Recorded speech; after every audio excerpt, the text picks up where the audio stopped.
E assim estamos no Brasil.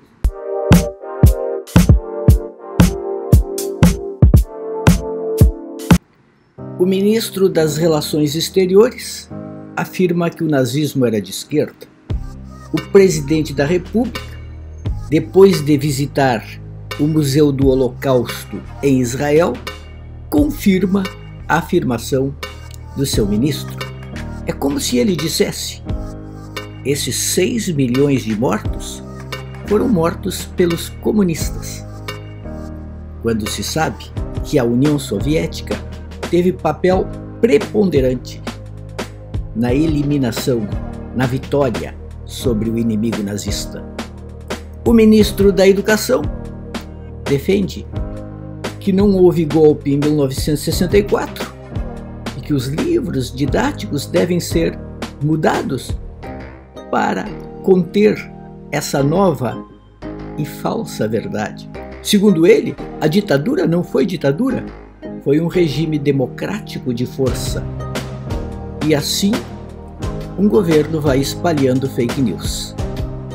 O nazismo era de esquerda, o golpe não foi golpe.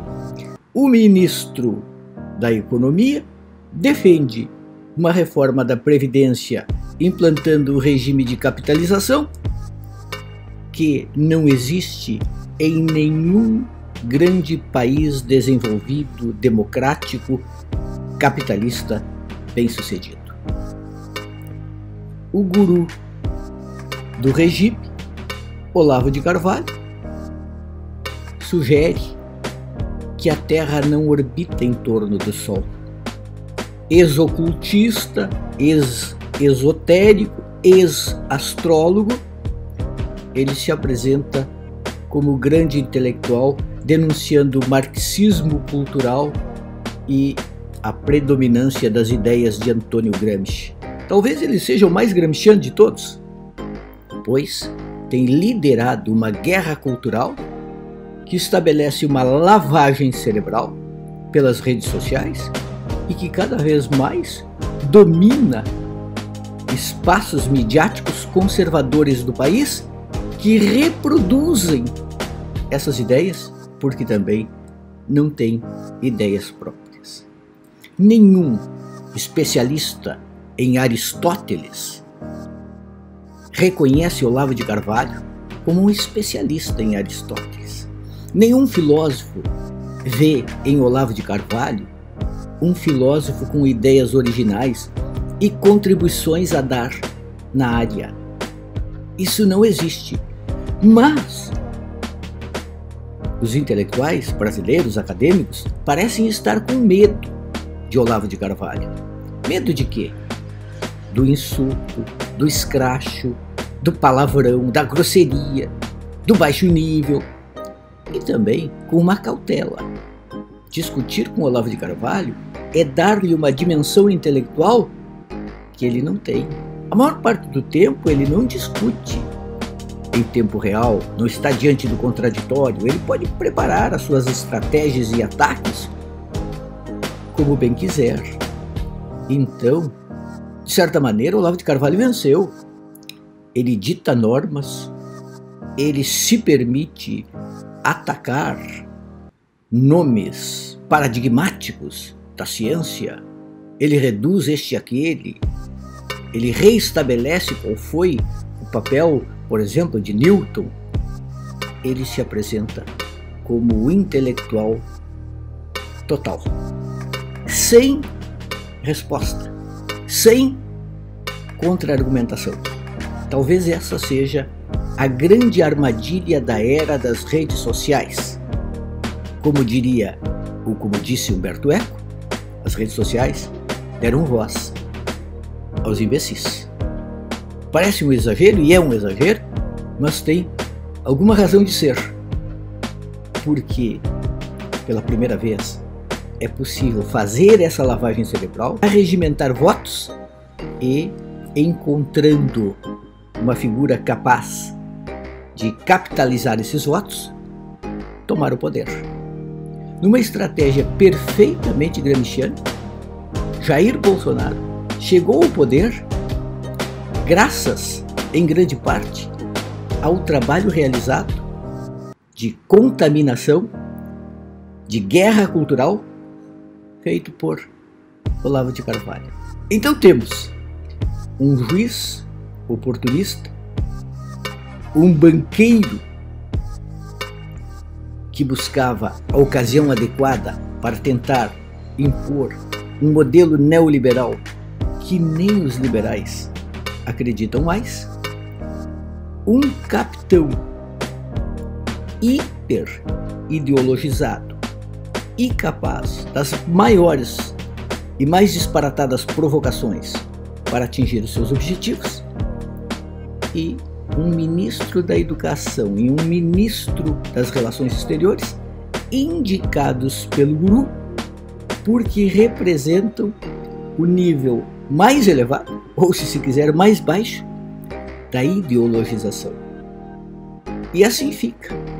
Contra a ideologização da esquerda, a hiperideologização da direita. Com direito à falsificação da história. Com direito a negar fatos. A Alemanha diz que o nazismo era de direita. Israel diz que o nazismo era de direita. Os especialistas dizem que o nazismo era de direita. O bolsonarismo diz que era de esquerda. Tirando tudo do contexto, ignorando completamente as situações concretas, deturpando os fatos, os pesquisadores sabem que houve um golpe em 1964.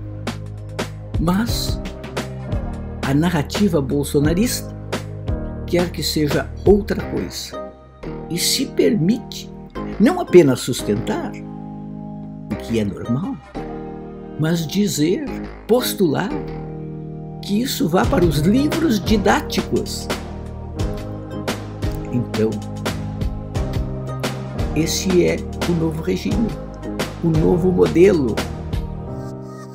em que um guru adepto do palavrão, adepto da agressão, com uma cultura generalista, se pode admitir, mas sem uma ideia original e uma capacidade incomensurável de criar slogans e falsas polêmicas, dominam um país à deriva. A intelectualidade brasileira não vai poder permanecer na sua estratégia. Terá em algum momento de adotar uma nova forma de enfrentamento do que está acontecendo. É certo que a imprensa e intelectuais estão a cada momento mostrando que a falsidade, falsificação, deturpação da história em tudo que está sendo dito. Mas parece pouco. Parece muito pouco diante da máquina estabelecida pelo olavismo, pelo bolsonarismo, que conseguem contaminar as mentes mais preconceituosas, vulneráveis e capazes de transformar mentiras em verdade, porque correspondem a preconceitos, a sentimentos internalizados e que agora podem se expandir. Como diria o professor Álvaro Laranjeira, é o triunfo do ignorancialismo. O falso como verdadeiro. Graças a uma tecnologia que permite organizar essas pessoas, dar-lhes um sentido, um cavalo de batalha, uma causa pela qual lutar, mesmo falsa. Tudo que o Olavo de Carvalho diz está em muitos e muitos e muitos outros intelectuais conservadores, naquilo que, digamos, se pode reconhecer como não sendo uma falsificação.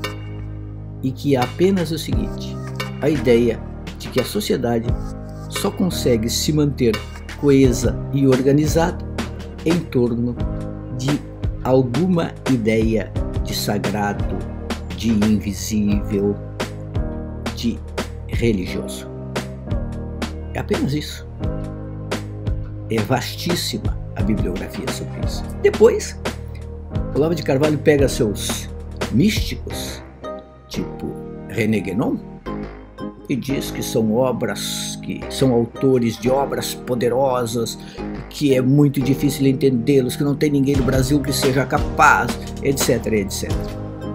Tudo uma conversa para se engrandecer, e cita em história, em filosofia, autores sem nenhuma importância para dizer que a história foi assim ou foi assado. Isso pode impressionar alguns, mas não impressiona os especialistas nesses assuntos. O problema é que talvez na era das redes sociais, ser especialista não tenha mais importância. Pode ser apenas a vitória das maiorias ignorantes.